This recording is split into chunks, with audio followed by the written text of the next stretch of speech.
ګیلمن صاحب په مبارزه کې ټولې سختۍ سختۍ وي، خو چې ډېر د عذابوي هغه پړاو یې کوم ده؟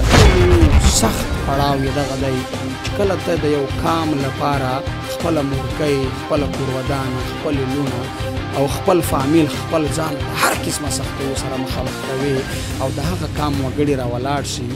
د کوزې پښتونخوا والا درته وایي چې د افغانستان د NDS نه پیسې اخلې او د بر وطن زموږ په کرښه اخوا افغانان درته وایي چې دا د پاکستان د ISI یو دی. پېښور کې چې کله ته پوځ ګرفتار کړلې، له تا سره یې کومه رویه وکړله او کوم ځای ته یې منتقل کړې؟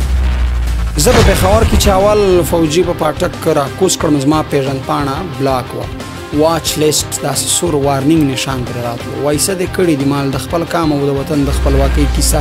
ما په قید کې دا بیت هم له ځان سره کله کله ویلو چې زما په قتل که دا نوره نړۍ چوپ د خیر دی، خو مسلمانه زه خو ستا د کلمې ورور یم او زما پر لاش په دومره ویر وي چې توبې به باسې، ځکه چې زه د شپږو خویندو کشری ورور یم.